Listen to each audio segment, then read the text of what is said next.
warahmatullahi wabarakatuh. Salam sejahtera dan semoga kita dalam lindungan Allah Subhanahu wa Ta'ala. Perkenalkan, saya Angria Pradita, SFT Fisio M.Biomed, dosen tetap program studi profesi fisioterapis pada Institut Teknologi, Sains dan Kesehatan Rumah Sakit Dr. Supraun, Kesdam 5 Brawijaya, Malang, Jawa Timur. Saat ini saya sedang mengikuti sertifikasi dosen gelombang 1 yang diselenggarakan oleh Kemendikti Saintek tahun 2025. Saya akan memaparkan salah satu mata kuliah yang saya ampu, yaitu Manajemen Fisioterapi Kardiorespirasi pada semester genap tahun ajaran 2024-2025 dengan bobot SKS 2, yakni 1 SKS praktek dan 1 SKS teori. Mata kuliah ini merupakan mata kuliah wajib dengan kode khusus 228 MWP 6206. Adapun deskripsi mata kuliah ini membahas tentang gangguan gerak dan fungsi akibat kelainan atau penyakit pada sistem kardiorespirasi. Rancangan mata kuliah ini menggunakan prinsip-prinsip dan konsep ilmu pada bidang fisioterapi meliputi pemeriksaan, pengkajian analisa patologi kardiorespirasi, interpretasi hasil pemeriksaan, diagnosa, perencanaan tindakan dan intervensi fisioterapi, evaluasi dan dokumentasi pelaksanaan proses manajemen fisioterapi kardiorespirasi. Capaian mata kuliah ini diharapkan mahasiswa memiliki keterampilan khusus, melakukan tindakan teknik fisioterapi dalam lingkup yang luas terkait dengan masalah gerak, gangguan gerak dan fungsi, dengan melakukan proses fisioterapi yang mengacu pada prosedur operasional baku. Metode pembelajaran berbasis praktik terpadu yang dipadukan dengan project based learning. Untuk tahapan berikutnya, mari kita simak video pembelajaran mata kuliah manajemen kardiorespirasi dengan materi pemeriksaan fisioterapi kardiorespirasi. Baik, bismillahirrahmanirrahim. Assalamualaikum warahmatullahi wabarakatuh dan selamat pagi.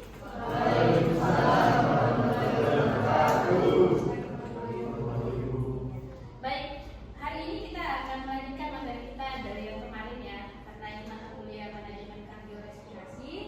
Kan lalu kita telah mempelajari tentang anatomi kardiorespirasi. Nah, sebelum kita masuk dulu di pemeriksaan fisioterapi kardiorespirasi, ada yang tahu nggak? Masih ingat nggak materi kita yang pekan lalu tentang anatomi paru-paru? Kira-kira anatomi paru-paru, batas-batas paru-paru di mana? Ada yang bisa jawab? Nah, silakan Teddy. Izin untuk batas superior berada di depan, bertepatan dengan refleksi pleura atau disebut dengan lipatan struktur pembungkus paru-paru, sehingga membentuk kaki jantung atau kardiagmas pada paru-paru kiri, tempat jantung yaitu menjorok. Lalu untuk batas posteriornya yaitu terletak di belakang, memanjang dari vertebra cervical ke-7 hingga vertebra thorax ke-10, dan untuk batas inferior sendiri berbentuk tipis, memisahkan bagian bawah paru-paru dari permukaan prostat atau permukaan yang berhubungan dengan tulang rusuk dan diafragma. Oke, baik. Wah, jawabannya lengkap ya Teddy ya. Nah, kalau tadi Teddy menjelaskan tentang batas-batas paru-paru, ada yang tahu nggak berapa bagian lobus dari paru-paru? Ya, silakan Dinda. Bagian sebelah kanan ada 3 lobus, upper, middle, dan lower. Untuk yang sebelah kiri ada 2 lobus, upper dan lower. Oke, makasih banyak ya. Berarti semalam review ya materinya sebelum hari ini. Terima kasih. Nah, di sini kita akan menjelaskan ya pemeriksaan fisioterapi kardiorespirasi. Nah, baik adik-adik, kita sudah menjelaskan anatomi kemarin, kita sudah masuk ke dalam kardiorespirasi di mana ada jantung dengan paru-paru. Nah, di sini kita akan melihat pemeriksaan apa saja sih yang dibutuhkan seorang fisioterapi untuk kardiorespirasi. Nah, kardiorespirasi pada fisioterapi ini adalah penggabungan dari kardiovaskular dengan yang namanya respirasi. Nah, baik adik-adik, di sini kita bisa melihat ya bahwa kondisi kardiovaskular akan nyata mempengaruhi kualitas hidup pasien, dan untuk itu dibutuhkan hasil perhatian khusus di mana pemahaman pasien terhadap kondisi dan upaya kesehatan lainnya. Nah, di dalam pemeriksaan ini apa saja ada faktor-faktor pemeriksaan, ada aspek patofisiologis yang perlu kita lihat dengan kondisi pasiennya secara patologis. Adik-adik di semester lalu juga sudah belajar ya tentang patologi kardiorespirasi. Nah, di sini kita akan melihat bagaimana aspek fisiologis yang dimasukkan dalam pemeriksaan. Ya, seperti itu. Nah, yang kedua adalah gini, apa saja sih pasien-pasien ini optimal nggak dalam melaksanakan kehidupannya sehari-hari? Nah, itu dibutuhkan pemeriksaan, adik-adik ya. Nah, selanjutnya ada aspek bagaimana sih manajemen fisioterapi yang akan kita berikan kepada pasien. Nah, seperti itu. Nah, selanjutnya kita akan melihat bagaimana pathway-nya. Jadi manajemen pathway dalam kardiorespirasi ini, yang pertama kita mengidentifikasi semua dari aspek patofisiologisnya. Lalu kita lihat nih, apakah dia relevan dengan materi-materi atau problematik-problematik dengan treatment goals kita. Nah, disitulah tujuannya jembatan antara pemeriksaan dengan manajemennya kita. Jadi pemeriksaan kardiorespirasi inilah yang akan menentukan nanti treatment yang akan kita berikan. Nah, di sini kita melihat problematiknya apa. Yang pertama patofisiologinya, terus kegiatan pencegahan apa yang perlu kita berikan kepada pasien ya. Yang ketiga ada bagaimana kita mengoptimalisasi kapasitas dan paru-parunya pasien kita. Selanjutnya ada kita lihat apakah masalah pulmoner ini sudah mempengaruhi jantung atau tidak. Nah, itu yang perlu kita lihat, dan bagaimana optimalisasi kita sebagai seorang fisioterapi untuk memberikan manajemen peningkatan kebugaran dari pasien tersebut. Physical fitness-nya seperti apa? Ya. Nah, sehingga ini menjadi dasar bagi kita untuk men-treatment sesuai dengan epidemiologi yang berlaku. Terus ada juga bagaimana apakah sudah cocok atau tepat treatment yang kita berikan dengan pasien. Nah, ini kita bisa lihat asesmen. Ada 3 hal yang perlu kita lihat. Yang pertama adalah bagaimana riwayat perjalanan penyakit pasien. Ya, yang kedua bagaimana kita sebagai seorang fisioterapi memberikan asesmen yang tepat kepada pasien. Yang ketiga ada pemeriksaan penunjang. Pemeriksaan penunjang ini ada hasil lab, ya, ada hasil lab, X-ray, ini juga tidak bisa kita abaikan. Nah, di dalam fisioterapi, ya, untuk pemeriksaan history taking-nya atau history pasiennya, yang pertama kita lihat apa? Chart review-nya, akses mulai dari nama sampai bagaimana pasien mendapatkan penyakit tersebut. Itu kita gali semua dari pasien. Nah, biasanya kita menemukan ya tanda dan gejala itu berdasarkan patofisiologi di history taking. Ya, ada. Yang kedua ada yang namanya physical assessment. Nah, physical assessment ini yang perlu kita sebagai seorang fisioterapis melihat. Secara inspeksi kita melihat pasien secara keseluruhan seperti apa, palpasinya seperti apa, auskultasinya seperti apa, dan functional mobility-nya itu seperti apa. Oke. Nah, di sini kita di anamnesis tentu saja kita perlu mengetahui yang dasar-dasar, nama, alamat. Penting untuk kita sebagai seorang fisioterapi mengetahui alamat. Kenapa? Kita perlu melihat ya epidemiologi di bagian alamat tersebut. Kira-kira di alamat tersebut, di alamat itu apakah di daerahnya itu ada pabrik atau tidak? Ya kan? Terus apakah daerah perkotaan yang banyak polusi udara atau tidak? Itu sangat penting. Yang pertama. Yang kedua, tanggal lahir, umur itu adalah identitas yang melekat sama pasien. Nah, keluhannya itu seperti apa? Kita akan mengetahui ada nyeri dada atau tidak, ya. Terus kita lihat dia sesak napas pada malam hari, itu biasanya didapatkan pada pasien atau pada saat dia mau bergerak dia sudah sesak. Itu sangat penting nih kita berikan kepada pasien, harus ditanyakan. Ya. Terus bagaimana kalau dia pasien pediatri, ya mungkin kita tanyakan bagaimana pada saat dia lahiran, apakah dia menangis atau tidak, ya, atau memang pada saat dia di dalam kandungan dia sudah ada indikasi kelainan paru-paru pada saat USG. Itu perlu kita tanyakan disampaikan kepada ibunya, ya.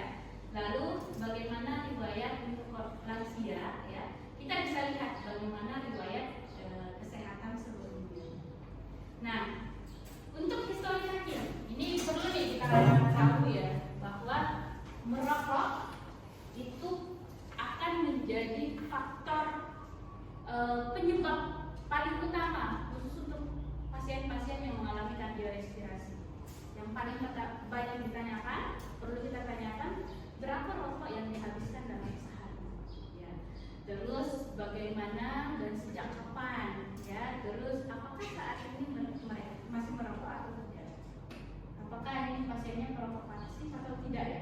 Atau mungkin kita tanyakan, kalau dia tidak merokok, apakah lingkungannya ini memiliki orang-orang yang di sekitarnya itu rokok pasif, dia menjadi perokok pasif atau tidak, ya. Selanjutnya kita lihat bagaimana riwayat respirasinya, ya. Terus riwayat kardiovaskularnya dan batuk. Kalau dia batuk, kita tanya bagaimana warna batuknya. Itu penting untuk kita mengetahui karena ada beberapa bakterial yang memberikan indikasi warna sputum sebelum kita tes lab, ya. Itu yang pertama. Yang kedua, ada sesak nafas. Sesak nafasnya banyak nggak dia rasakan? Apakah pada saat mulai beraktivitas atau malah pada saat bangun tidur, ya, seperti itu. Kalau dia baru bangun tidur, baru mau beraktivitas, nah, apakah di sini kita bisa memberikan prediksi, oh kemungkinan dia terjadi airway breathing-nya nih yang mengalami masalah. Kalau misalnya dia pada saat beristirahat dia sesak, kita bisa memberikan kesimpulan, oh kemungkinan dia masalahnya pada parunya, ya, seperti itu. Nah, terus kita lihat pekerjaannya. Kalau pekerjaan kenapa penting? Yang pertama, kalau misalnya dia buruh pabrik, tanyakan buruh pabriknya, siapa tahu dia buruh pabrik pada saat apa. Nah, buruh pabrik ternyata pada saat dia buruh pabrik, salah satunya contohnya adalah buruh pabrik tepung terigu misalnya, atau mungkin dia terkena polusi udara karena dia driver misalnya, atau pekerjaan yang banyak di jalanan seperti itu. Terus kita lihat juga bagaimana kondisi lingkungan sekitar. Oleh karena itu adik-adik, materi-materi tentang epidemiologi itu penting untuk kita ini. Untuk apa? Identifikasi histori klinisnya pasien, ya, seperti itu, ya. Lalu ada inspeksi. Kita akan melihat bagaimana sih inspeksi ini, ya. Siapa yang berkenan? Oh, silakan nanya. Coba. Silakan jalan. Kita lihat, ya, inspeksi secara dinamis dulu. Kita lihat bagaimana cara dadakannya, bagaimana dia, apakah dia memegang dada atau tidak. Nah, silakan bisa buka baju. Permisi, ya. Nah, di sini kalau untuk pasien kita masih melihat dari arah depan, ya. Kita lihat dulu posturnya dari depan. Apakah simetris enggak bahu kanan dengan kirinya? Ya. Terus kita lihat di sini ada yang simetris atau tidak. Dari arah depan, dari arah lateral, ya, kita bisa melihat, ya, bentuk dadanya ini seperti apa. Apakah dia diposiskan atau ada yang sangkar buruk atau dia cekung. Nanti di slide berikutnya ada, ya. Terus kita lihat di sini ada enggak pembesaran vena jugularis. Kalau ada pembesaran vena jugularis itu kelihatan, ya. Tapi kalau tidak, kita nanti bisa palpasi, ya. Nah, di bagian lateral kita lihat apakah kecenderungan, ya. Ini sih, ya. Nah, ini kecenderungannya. Ketika misalnya kita lihat, ya, telinga dengan bahu ini kan sejajar. Kalau untuk orang-orang yang mengalami masalah kardiorespirasi, dia akan cenderung ke sini. Maaf, ya. Dorong terus gini. Bernapas dengan mulut. Nah, ini rata-rata seperti ini. Ini rata-rata bisa kita pastikan dia seperti ini untuk pasien-pasien yang mengalami kardiorespirasi. Nah, selanjutnya kita lihat gerakan dadanya. Gerakan dadanya itu untuk kita melihat derajat sesaknya, ya. Apakah dia lebih panjang inspirasinya atau lebih pendek ekspirasinya, ya. Atau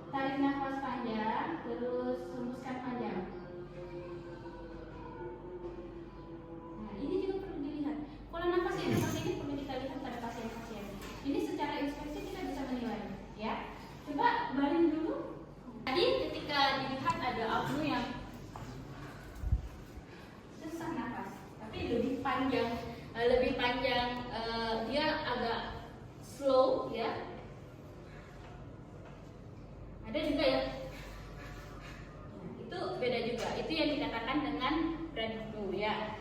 Ada auskultasi. Nah, di auskultasi ini kita akan mendengarkan yang namanya suara nafas normal dan suara nafas patologis ya.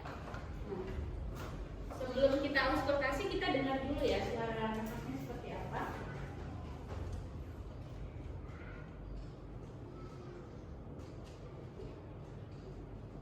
Nah, ada bisa dengar? Ini suara nafas wheezing.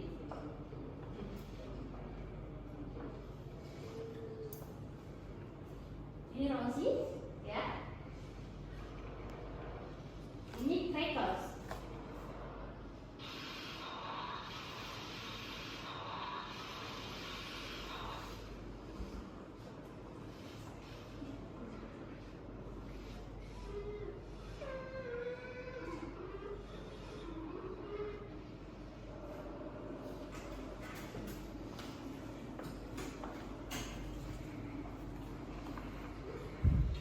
Nah, oke.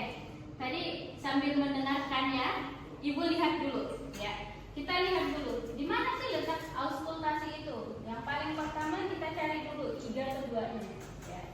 Ini batas atas ya. Tarik di sini. Bagaimana cara metodenya? Pak, arahkan kepalanya ke sana. Nah, perlu ya kita memahami bagaimana letak-letak pasien tarik nafas, hembuskan nafas. Jangan kita di sini pasiennya disuruh ke sini.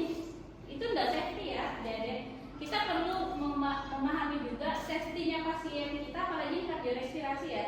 Safety-nya kita dengan safety-nya pasien ya. Jadi kita arahkan, Pak, tolong kepalanya ke arah sana. Nanti kalau saya minta untuk tarik nafas. Kalau saya minta hembuskan. Sambil kita dengar ya. Coba ya. Oke. Ini letaknya ada 9 titik ya. 9 titik untuk mengetahui di mana letak paru-parunya ya.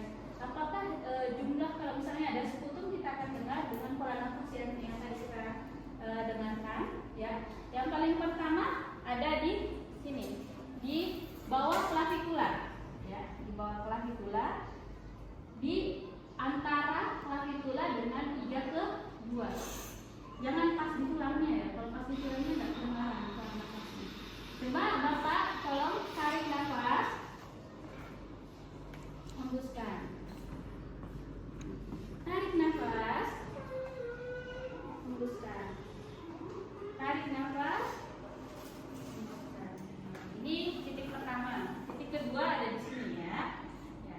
Sama, kanan kiri harus sejajar ya. Oke.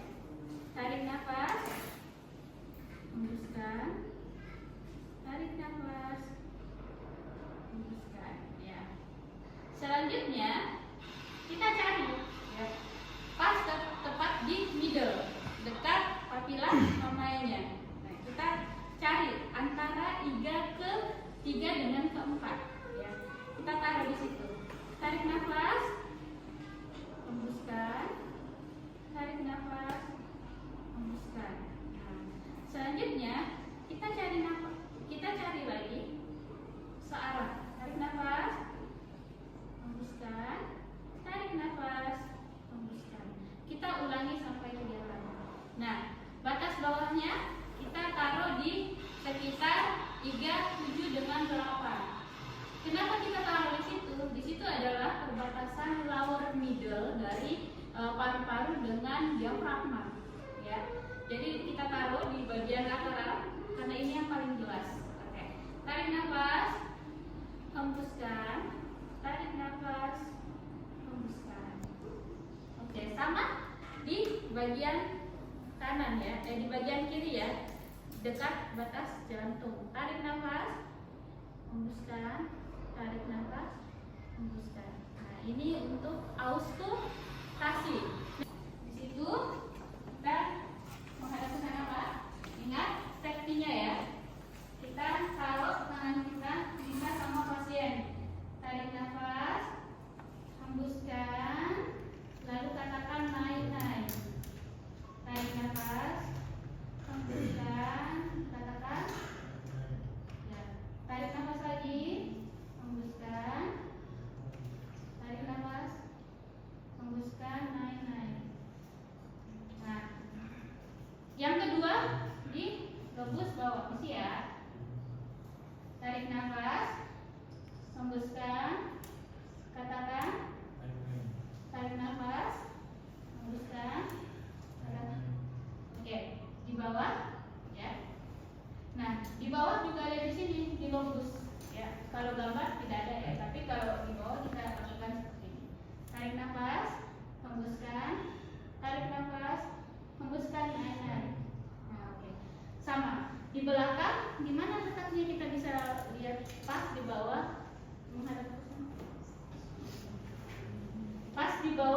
axilla. Ini batas inferior scapula, tangan kita tetap ya. Ini dengan sini. Kita tarik nafas, hembuskan, katakan. Nah, itu akan kedengaran. Nah, semakin kita sering praktek, biasanya semakin sering kita mengetahui bahwa di bagian lobus mana yang terjadi penumpukan ya.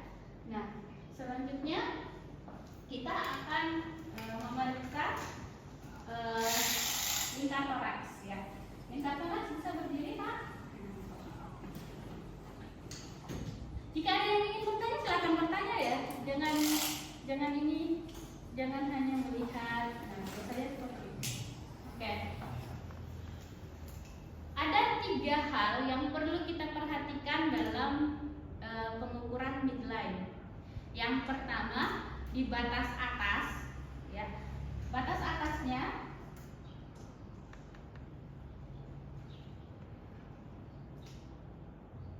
bertepatan dengan axilla.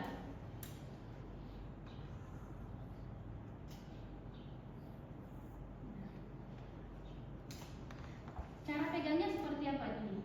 Ya. Karena kita mau melihat ya. Ini cara pegangnya seperti ini lipat ke sini. Coba tarik nafas, hembuskan. Tangan kita ikut ya. Ini pertama ya, batas di bagian atas. Nah, terus toraks bagian middle ya. Ingat posisi tangan kita, tetap pasien menghadap ke sana. Kita tetap seperti ini ya. Tarik nafas. Kita perhatikan dulu. Ya, ada dalam lompat hembuskan. Ya. Oke. Nah, sama dengan di bagian kita cari si scoideusnya, tepat di depan scoideus. Oke, tarik nafas, hembuskan.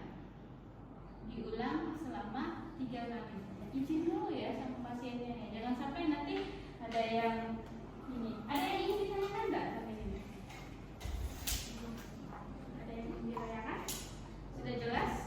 Nah, kalau begitu silahkan keluarkan midline-nya dulu. Ya, midline-nya keluarkan. Silahkan berpasang-pasangan. Adik-adik berpasang-pasangan. Sekarang kita ukur dulu ya midline-nya. Nanti Ibu akan coba lihat satu-satu apakah pengukuran midline-nya itu sudah tepat atau tidak. Ya. Oke, silakan. Ukur temannya. Nah, posisikan. Ini tegap dulu. Ini tegap deh. Gak apa-apa ini tegap ya. Seperti apa? Ini tangannya. Ini di sini. Ya, di sini. Kembali ke sini. Ininya di sini. Ini. Jadi pada saat kita nafas dia.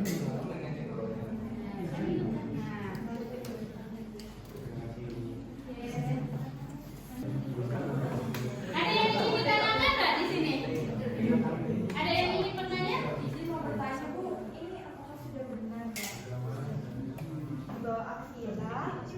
Ini batas apa? Batas atas. Terus yang kau pegang. Jadi ini sampai sini, tangannya ke sini. Samping. Ingat ya. Iya.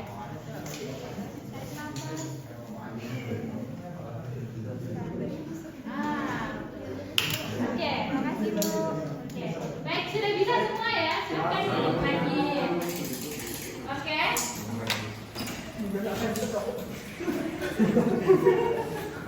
Nah, ini ada kasus nih ya. Oke, baik. Sampai di sini ada yang ingin ditanyakan? Belum ada ya. Tadi sudah praktek juga. Nah, adik-adik ingat di LMS-nya adik-adik itu ada lembar monitoring. Jadi adik-adik perlu materi hari ini praktekkan. Ingat, selalu ada dokumentasi saat dipraktekkan ya. Dimasukkan di LMS. Tempat kerjanya sudah dilihat semua kan? Nah, ini ada kasus. Nah, kita analisis dulu kasusnya, terus lakukan pemeriksaan yang tadi dipraktekkan. Nah, bagi yang bertanya silahkan tulis di kolom diskusi atau silahkan menghubungi Ibu untuk hasil dari prakteknya ya.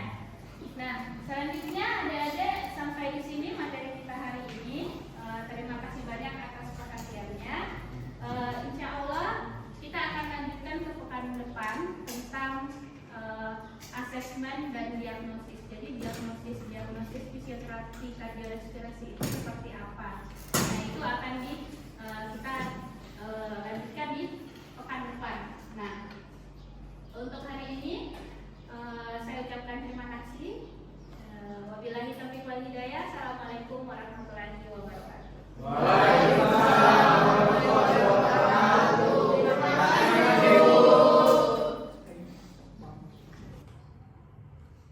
Sekian video rekaman pembelajaran dalam mata kuliah Manajemen Fisioterapi Kardiorespirasi pada program studi Profesi Fisioterapis Institut Teknologi Sains Kesehatan Rumah Sakit Dr. Supraun Kesdam 5 Brawijaya, Malang, Jawa Timur. Video ini digunakan sebagai salah satu syarat penyusunan dokumen pernyataan diri dosen dalam unjuk kerja Tridharma Perguruan Tinggi atau PDD UKT-PT. Semoga dapat menjadi pertimbangan baik dalam proses pengajuan sertifikasi dosen gelombang 1 tahun 2025. Terima kasih. Wassalamualaikum warahmatullahi wabarakatuh.